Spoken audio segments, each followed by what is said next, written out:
जो टॉपिक है that's introduction to gender studies. हमें पता है स्टडीज़ मतलब पढ़ाई, जेंडर मतलब it's something to do with gender, और इंट्रोडक्शन का मतलब we are introducing this topic. ठीक है,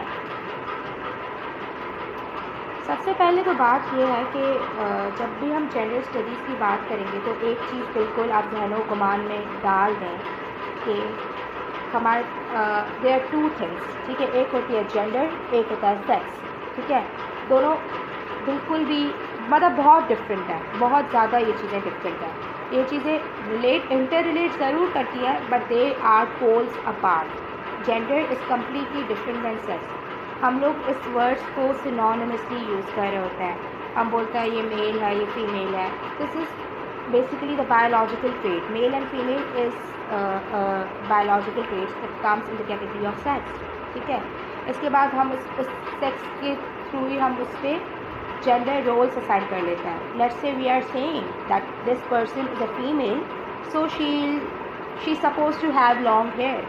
अब ये किसी भी दुनिया की किताब में ये चीज़ नहीं लिखी हुई कि लड़की के बड़े बाल होने चाहिए, no, but this is what gender tells us to do. ठीक है, अब मैं आपको डिटेल में जाने से पहले मैं आपको बताऊंगी जेंडर क्या होता है। जेंडर जो होता है एक वेग टर्म है। हमने अगर किसी ने आईआर पढ़ी है, अगर आईआर पढ़ी है, किस किस लोगों की आईआर है?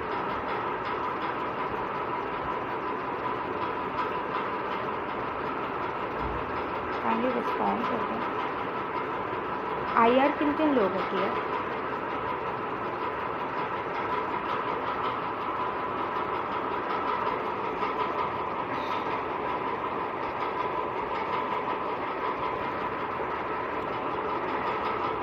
पता नहीं, मेरे पास मैसेजेस नहीं आ रहे हैं, आप लोग रिप्लाई नहीं कर रहे, आपको आवाज़ नहीं आ रही है। नो आइडिया कि हो क्या रहा है। मुझे लगता है कोई कम्युनिकेशन ही नहीं।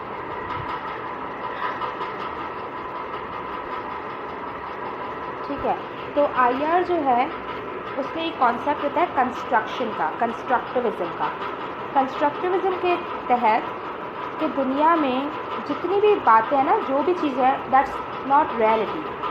ठीक है, दुनिया में हम जो भी चीज़ देखते हैं वो रियलिटी नहीं होती, वो कंस्ट्रक्टेड होती है। मतलब ये कि अगर मैं कह रही हूँ कि लेट्स से मैंने एक फूल देखा, ठीक है, और मैंने कहा कि भाई ये फूल है, तो कंस्ट्रक्टिविस्ट के अकॉर्डिंग कि हमने इस चीज़ को फूल बोला तो ये फूल नहीं है, ये हमारा दिया हुआ इसको नाम है। दिस इज़ कंस्ट्रक्शन कि दुनिया में हर आइडिया कंस्ट्रक्टेड है, और वो कंस्ट्रक्टेड जब इतनी फॉर्मली एक्सेप्ट हो जाता है तो वो एक रियलिटी बन जाता है, लेकिन वो रियलिटी नहीं होता। ठीक है, तो कंस्ट्रक्टिविज़म का मतलब है, कंस्ट्रक्टिविज़म का मतलब ही यही है कि दुनिया की जितनी भी चीज़ें हैं ना, जितने भी कॉन्सेप्ट्स हैं, लेकिन लेट्स से मैं कह रही हूँ कि जेंडर स्टडीज़ ये भी एक कंस्ट्रक्टेड कॉन्सेप्ट है। आपने कुछ भी अपने दुनिया में कोई चीज़ देख के आपने बोला है कि भाई ये जो कुर्सी है दिस इज़ अ चेयर, तो आप ये बोल रहे हैं ना कि वो चीज़ चेयर है, दिस आइडिया इज़ कंस्ट्रक्टेड। अब आप उसी चीज़ को लेट्स से अमेरिका में लेके जाओ, अमेरिका में कोई बंदा चेयर को बोले भाई ये टेबल है, तो टेबल उसको एक ही चीज़ के मल्टीपल नाम होता है। ठीक है, अगर आपने देखा हो एक ही चीज़ के मल्टीपल इंटरप्रिटेशंस होती हैं, एक ही चीज़ मल्टीपल चीज़ें डिनोट कर रही होती है। ठीक है, जैसे अगर हम देखते हैं तो हम लोग बोलते हैं जो फ्लावर है इट सिम्बलाइजेस लव। हम लोग बोलते हैं ना red roses it symbolises love. ठीक है, कोई रेड रोज़ को कंपैशन के थ्रू सिम्बलाइज करता है, so we symbolize the things. तो वो जो आइडिया ऑफ सिम्बलाइजेशन है, द आइडिया ऑफ परसेप्शन है, दैट्स कॉल्ड कंस्ट्रक्शन। तो इसका मतलब ये है, आईआर में कंस्ट्रक्टिविस्ट कहते हैं कि दुनिया में कोई भी चीज़ असल में एग्जिस्ट नहीं करती, कोई भी चीज़ रियलिटी नहीं है, सच कुछ भी नहीं है। जो लोग बोलते हैं वो कंस्ट्रक्टेड है। अगर दुनिया में लोग बोल रहे हैं कि जो कॉम्पिटेंट नेशंस होते हैं, जैसे सुपर पावर है, जैसे चाइना है और यूएसए है, ये लोग आपस में लड़ेंगे क्योंकि ये लोग एक ही ग्लोबल पावर होने के लिए दोनों स्ट्राइक कर रहे हैं, दोनों चाहते हैं कि हम ग्लोबल पावर बने। तो वो जो चीज़ है, वो जो आइडिया है that's constructed. May be China के दिमाग में ये चीज़ ना हो, हमें क्या पता। तो ये जो एक परसेप्शन आता है, आप जो ओपिनियन देते हैं किसी चीज़ से, आप पेपर्स देंगे इंशाल्लाह सीएसएस के, तो आपको हर चीज़ में अपना ओपिनियन देना होगा। तो आप कहीं पे भी कहेंगे कि आपका जो ओपिनियन है that's reality, no, opinions are never reality, they are constructed. ठीक है, लेकिन हम ये भी कहते हैं कि ओपिनियंस कभी गलत नहीं होते। आपका ओपिनियन स्ट्रॉन्ग हो सकता है, आपका ओपिनियन वीक हो सकता है, लेकिन आपका ओपिनियन कभी गलत नहीं हो सकता। बिकॉज जब आप कोई चीज़ कंस्ट्रक्ट करते हो तो constructed thing is never wrong, क्योंकि कंस्ट्रक्टेड चीज़ों के कोई सेट प्रेफरेंसेस नहीं होते कि आपको ऐसे ही इसी रूल्स को फॉलो करके कंस्ट्रक्ट करनी है चीज़ों को, ठीक है। उसका कोई सेट प्रेफरेंसेस नहीं होता, आप कोई भी चीज़ कैसे भी कंस्ट्रक्ट कर सकते हो। मैंने अगर किसी बिल्डर को बोला कि आपको भाई ये चेयर बनानी है, तो उसने अगर पहले बेस बनाई या पहले उसने पाँव बनाया उस चेयर के, वो उसकी मर्ज़ी है, उसको हमें एंड प्रोडक्ट क्या चाहिए, we are concern with that. तो वो जो मैथडोलॉजी यूज़ करेगा that's his constructed thought, that's his perception. तो ह्यूमन माइंड जो भी आइडियाज़ दे रहा होता है दैट्स कंस्ट्रक्टेड, ठीक है। सिमिलरली हम लोग ये कहते हैं कि जो जेंडर है, gender this is constructed, it is not real. हमने जब जेंडर स्टडीज़ इंट्रोड्यूस किया था तब हमने एक ही बात बोली थी कि जो जेंडर स्टडीज़ है वो कंस्ट्रक्टेड है। Gender the concept gender it self is constructed. असल में दुनिया में जेंडर कोई चीज़ है ही नहीं, ये जेंडर्स लोगों के बनाए हुए हैं और लोगों के बनाई हुई चीज़ इज़ नॉट रियल। हम लोग क्या कहते हैं कि अल्लाह के अलावा कोई भी जो है इंसान में ये ताकत नहीं है कि वो कोई चीज़ बना सके, ठीक है। मतलब थिंग्स लाइक मटीरियल थिंग्स की बात नहीं करी वैसे ही। तो अल्लाह ने एक मर्द बनाया, एक औरत बनाई, ठीक है। सो दैट्स उनका creation of female and a mail is called sex, ठीक है। सेक्स जो होता है वो that's an objective reality, but gender is constructed. अब जेंडर क्यों कंस्ट्रक्टेड है, क्योंकि जेंडर एक सोशल आइडेंटिटी है। अच्छा, सोशल आइडेंटिटी जितनी भी होती हैं, जितनी भी सोशल आइडेंटिटीज दुनिया में एग्जिस्ट करती हैं वो कंस्ट्रक्टेड होती हैं, वो रियल नहीं होती। अब कैसे मैं कह रही हूँ कि सोशल आइडेंटिटीज़, यार आप लोग मेरी बातें सुन रहे हैं? अगर आप लोग को कोई मसला है तो just interrupt me in the between. आप लोगों को कंस्ट्रक्टिविज्म का कॉन्सेप्ट समझ में आया? Am I going too fast?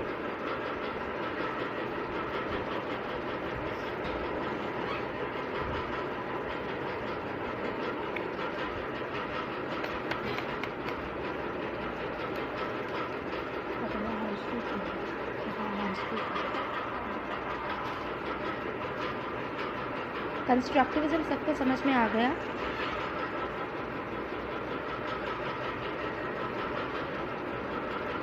अब हम क्या करेंगे, कंस्ट्रक्टिविज्म को जेंडर से रिलेट करेंगे। अच्छा, कंस्ट्रक्टिविज्म दुनिया के हर सोशल कॉन्सेप्ट पे अप्लाई करेगा, ठीक है, क्योंकि सोशल रिलेटेड जो भी चीज़ें होती हैं वो रियल नहीं होती। अगर मैं कहती हूँ कि भाई लड़का जो है वो ही जॉब करेगा, लड़कियाँ नहीं करेंगी, ये हमारी सोसाइटी का एक बनाया हुआ असूल है, ठीक है। लेट्स से पुराने ज़माने में हम लोग रह रहे हैं, वो बोलते हैं भाई लड़कियाँ जो है वो घर के काम करेंगी और लड़के बाहर काम करेंगे, girls are not suppose to go out. ये उस सोसाइटी का कल्चरल नॉर्म है, ठीक है, वो कंस्ट्रक्टेड है। अब वो हर सोसाइटी में तो अप्लाई नहीं हो रहा। अगर आप इंटीरियर साइड पे जाएँ वहाँ पे कुछ और रूल्स होते हैं सोशल। अगर आप अर्बन एरियाज़ में हैं वहाँ पे सोशल रूल्स कुछ और होते हैं, so social rules are constructed. Similarly gender is also constructed, क्योंकि जेंडर जो है it's a social construct, it's a social identity, ठीक है।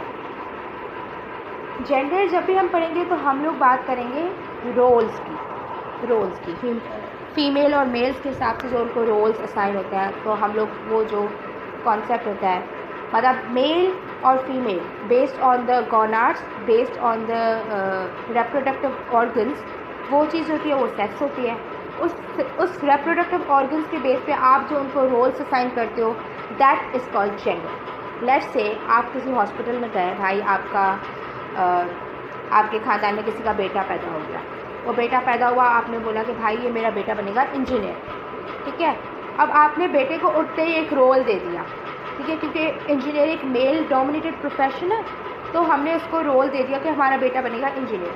सो वो जो रोल देना based on their sexual identity, उस रोल को देना हम बोलेंगे वो जेंडर है, ठीक है। मैं अगर कह रही हूँ कि ये जो लड़का है ये अब ना ये शॉर्ट्स पहनेगा और ये शर्ट पहनेगा, ये उसके लिए ड्रेसिंग मैंने डिसाइड किया है कि क्योंकि he is a boy, he has to wear this type of clothing, तो this is what is gender. अब लड़की पैदा हुई, हम बोलेंगे ये फ्रॉक पहनेगी, ये फ्रॉक पहनाना, दिस इज़ जेंडर।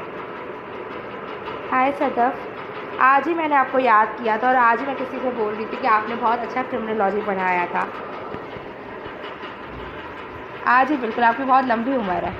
मैंने आज ही किसी जन से पूछा था कि क्रिमिनोलॉजी आपको किसने पढ़ाया था और आपने कैसे प्रिपेयर किया था, तो मैंने आपका नाम ले लिया था, और क्योंकि you were the only source of teaching me, thank you for that.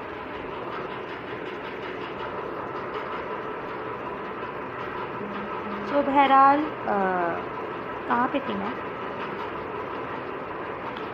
हाँ, तो आई वाज सेइंग कि लड़कियों के लिए हमने फ़्रॉक डिज़ाइन कर लिया। हमने बोला भाई ये फ़्रॉक पहनेगी। The idea of associating frock with girls is called gender. ठीक है, this has nothing to do with sex, this has nothing to do with objective reality. दुनिया के किसी किताब में ये नहीं लिखा कि लड़की फ़्रॉक पहनेगी और लड़का शॉर्ट्स पहनेगा, कहीं पे भी नहीं लिखा। अगर वो कहीं रिलीजियस किताबों में नहीं, हम तो मानते हैं ना रिलीजन को, हम बोलते हैं रिलीजन जो बोलता है वो सही बोलता है, तो रिलीजियस किताब में कहीं पे भी ये चीज़ नहीं लिखी हुई। ठीक है, तो इसका मतलब ये है कि हमने जितने भी लड़कियों के लिए रोल्स असाइन किए हैं और लड़कों के लिए रोल्स असाइन किए हैं, जितने भी हमने एक नॉर्म सेट किए हैं कि लड़की ऐसे करेगी लड़का वैसे करेगा, दैट आइडिया इज़ जेंडर। और बाकी जो उनकी सेक्सुअल आइडेंटिटी है based on their reproductive organs, that is called sex. तो सेक्स और जेंडर में आपको डिफरेंस मेरे ख्याल से पता चल गया होगा कि भाई जेंडर जो है that's constructed, gender is a social identity, it is completely different from sex.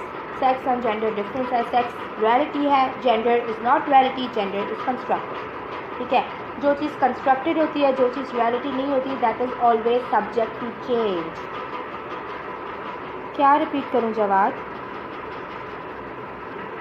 क्या रिपीट करूँ?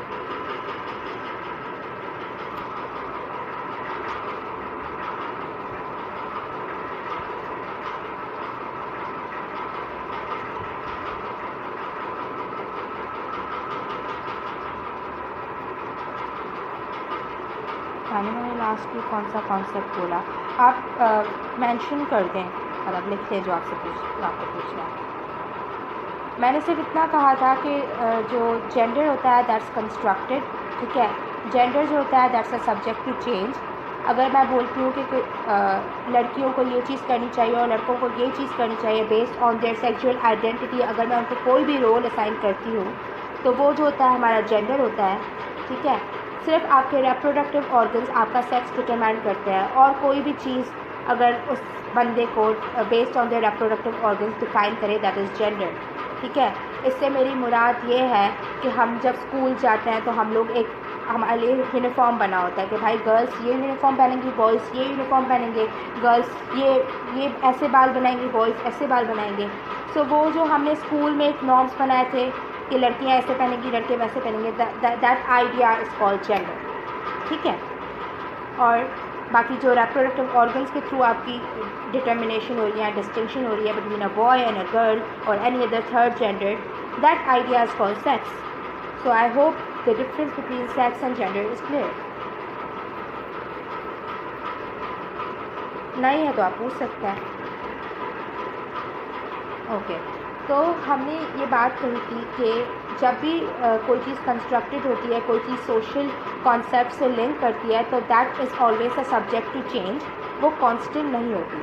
अब आप दुनिया के किसी भी कोने में चले जाएं, किसी भी कोने में चले जाएं, मतलब अगर वहाँ पे इंसान रहते होंगे तो इंसानों में मेल एंड फीमेल्स के रिप्रोडक्टिव ऑर्गन्स हर जगह पे सेम होंगे। यस फायज़ा, यही मैं बात करने वाली थी। जो जेंडर होता है it is always a subject to change based on the changing situations, changing economic dimension, socio economic developments, या प्लेस या एरिया या टाइम जोन्स, हर चीज़ पे वो चेंज हो रहा होता है। ठीक है, सो मैं ये कह रही थी कि अगर आप दुनिया के किसी कोने में चले जाएं, आप अमेरिका की लड़की उठाएंगे और पाकिस्तान की लड़की उठाएंगे, दोनों के reproductive organs will be same. ठीक है, इस बात से मेरे ख्याल से कोई भी ऐसा बंदा नहीं होगा जो डिसएग्री करेगा। ठीक है, सेम जो सेक्स जो that is not subject to change at any cost, वो कांस्टेंट है, वो कभी भी चेंज नहीं होगा।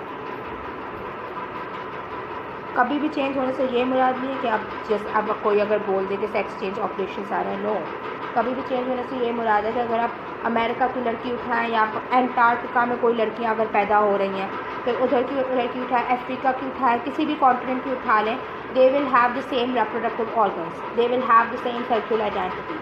तो वो चीज़ is constant, that will not change, but gender will change. ठीक है। अब हमारे पास अब हम देखते हैं पाकिस्तान में लड़कियां जो हैं, एक हमने सेट नॉर्म्स साइन किए कि भाई लड़कियां दे वेयर शलवार कमीज़, ठीक है, this is the only appropriate clothing for girls. इसके अलावा अगर वो कोई और ड्रेसिंग करेंगी दैट्स रिवीलिंग, तो वो जो है वो मतलब वो लड़की सही नहीं है, हमने डिफ़ाइन कर लिया। या अगर उस लड़की ने लेट्स से अगर हम बहुत पुराने ज़मानों में चले जाएँ तो लड़कियां अगर जीन्स पहन के आ गई, या लड़की अभी भी अगर हम देखते हैं कि लड़की अगर टॉम बॉय होती है, हम लोग बोल देते हैं टॉम बॉय है, हम लोग टॉम बॉय क्यों बोलते हैं उसको, उसके पास बाल छोटे हैं, उसने बॉय की तरह ड्रेसअप किया तो वो टॉम बॉय हो गई, वाह। तो हमने क्योंकि हमारी जेंडर, जब हम जेंडर बनाते हैं, जब हम सोशल कंस्ट्रक्ट बनाते हैं, so we always have some expectations. उस एक्सपेक्टेशन से हम अगर कोई नहीं उतरता तो हम उसको बोलते हैं कि वो डेविएट कर रहा है। अगर वो डेविएट कर रहा है तो वो मतलब उस चीज़ को इंटरप्रेट नहीं कर सकता। लेट्स से हमने एक हमारे पाकिस्तान में वी हैव दिस व्यू कि जो लड़की होती है उसके लंबे बाल होने चाहिए and she should dress up like female, she should have this shalwar kameez, she should have this dupatta, she should be fragile, मतलब ऐसे हमारे कॉन्सेप्ट है कि फ्रिजाइल होनी चाहिए, पतली सी होनी चाहिए and she should have long hair. अब हम अगर अपनी सोसाइटी में किसी लड़की को देख लें जिसके छोटे बाल हैं लाइक बॉयज़, वो लड़कों की तरह कपड़े पहने या वो थोड़ी हेल्थी है, तो हम बोलेंगे भाई ये मैस्कुलाइन है, शी हैज़ मैनली ट्रेट्स, उसमें मर्दों जैसे ट्रेट्स हैं। तो हम ये नहीं कहेंगे कि भाई ये भी एक टाइप है, हम में इंक्लूसिवनेस ख़त्म हो जाती है। हम लोग ये नहीं बोलेंगे ये भी एक टाइप है, हम बोलेंगे भाई इसमें मर्दों जैसे ट्रेट है। ऐसे हम बोलते हैं ना, वी एसोसिएट, हम उसको टॉम बॉय बोलते हैं। टॉम बॉय का मतलब ही यही है कि we are associating that girl with a boy, ठीक है। तो हमने क्या किया, हमने ऑब्जेक्टिव रियलिटी जो है उसके सेक्सुअल ऑर्गन्स को इग्नोर करके हमने जेंडर पे ज़्यादा फोकस डाला। हमने बोला कि भाई ये अपने जेंडर रोल्स के साथ सही मैच ही नहीं कर रही, सो दिस पर्सन जो है वो टॉम बॉयज़ में कोई मसला होगा। सो दिस ये जो आइडिया है, तो उस आइडिया से हम लोग ये इंटरप्रेट कर सकते हैं कि जेंडर जो है हमारी सोसाइटी में इतनी हद तक इंग्रेंड है कि हम अपनी सोसाइटी को उसकी बेसिस पे जज करते हैं।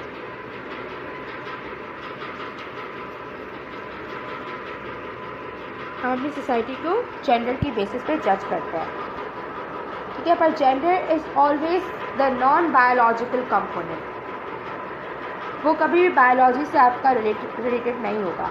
लेट्स से अगर पाकिस्तान में जेंडर का कॉन्सेप्ट, गर्ल्स की फेमिनिटी का कॉन्सेप्ट ये है कि लड़की फ्रिजाइल हो एंड लंबे बाल हो, तो ज़रूरी नहीं है कि यही सेम कॉन्सेप्ट अमेरिका में हो।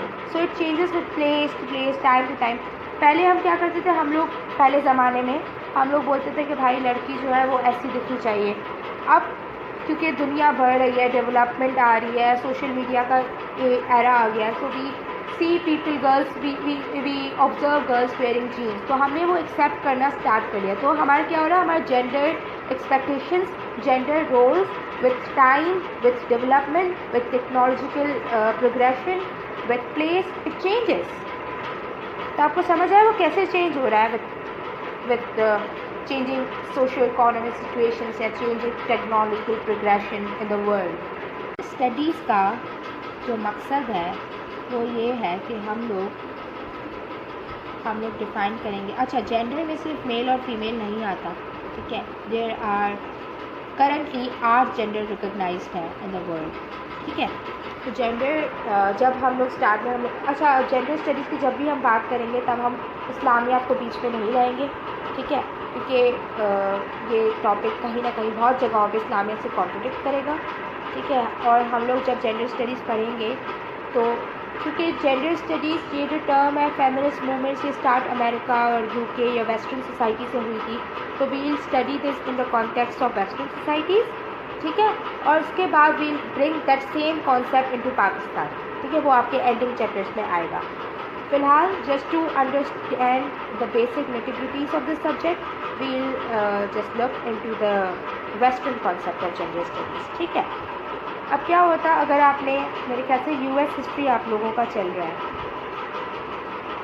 यूएस हिस्ट्री का चल रहा है ना, यूएस हिस्ट्री में आपने ये पढ़ लिया होगा मेरे ख्याल से कि यूएस हिस्ट्री अमेरिका में जो पहले लोग रहने आए थे देवर इंडियंस, रेड इंडियंस को कहते हैं, ये अगर किसी को पता है।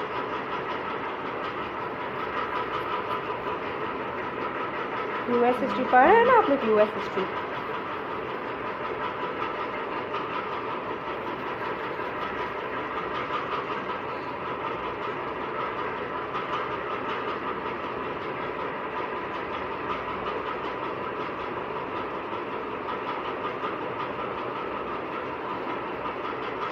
अच्छा, तो अमेरिका में पहले लोग जो आए थे दे वर रेड इंडियंस, ठीक है। तो जब रेड इंडियंस वाला ज़माना था तब उसमें एक कॉन्सेप्ट था कि भाई there are only two recognized genders, two recognized gender roles, एक होता है मेल, एक होता है फीमेल, ठीक है। तो उनको ये समझ नहीं आ रहा था कि उस थर्ड जेंडर को वो क्या नाम दें। तो उन्होंने बोला कि भाई वो जो थर्ड जेंडर है वो हाफ मैन है हाफ वेमेन है। उन्होंने बोला the third gender, there are not just two genders, हमारे पास मेल और फीमेल के अलावा there also exist the third gender, जिसको हमने बोला हाफ मैन और हाफ वुमेन। वो लोग ये कहते हैं। अब इससे इनका ये मकसद था कि अगर कोई मर्द है और वो फीमेल की तरह ड्रेस कर रहा है, वही बात टॉम बॉय वाली, अगर कोई मर्द है, if I am a boy and I am dressing like a female, ठीक है, तो मैं जो हूँ हाफ मैन हाफ वुमेन हूँ। या if I am a girl and I am like dressing like a guy, so I am also half man half woman, तो वो उसको ऐसे करते थे। या कोई मैन है, वो ड्रेस तो मेल्स की तरह ही कर रहा है लेकिन वो एक्ट फीमेल की तरह कर रहा है। अगर जैसे हम बोल रहे हैं कि किसी लड़कों की पतली सी आवाज़ होती है, मतलब श्रिल आवाज़ होती है, तो हम लोग क्या एसोसिएट करते हैं कि लड़कों की भाई भारी आवाज़ होगी, लड़कियों की श्रिल आवाज़ होगी। तो अगर किसी लड़के की बाय बर्थ ऐसी आवाज़ है जो श्रिल है, तो हम बोलेंगे भाई इसमें औरताना खसूसियात है। ये हम अभी भी कर रहे होते हैं, आवाज़ है उसके, अगर लेट्स से उसकी दाढ़ी नहीं आ रही फॉर एनी रीज़न, ठीक है, या कम आ रही है, तो हम बोलेंगे भाई इसमें बाल ही नहीं है, he is like kind of a girl, इसमें और ताना खसूसियात है। या लड़कियों में बहुत सारे हार्मोनल इश्यूज होते हैं जिसकी वजह से they could have excessive hair growth on their face, तो हम बोलेंगे यार इसमें तो दाढ़ी आ रही है, इसमें तो मर्दाना खसूसियात हैं, तो ये हाफ मैन हाफ फीमेल है। तो ये एक कॉन्सेप्ट होता था। तो उन्होंने बोला कि भाई दो जेंडर्स नहीं है, तीसरा जेंडर भी है जिसको हम बोलेंगे हाफ मैन हाफ वुमेन, ठीक है।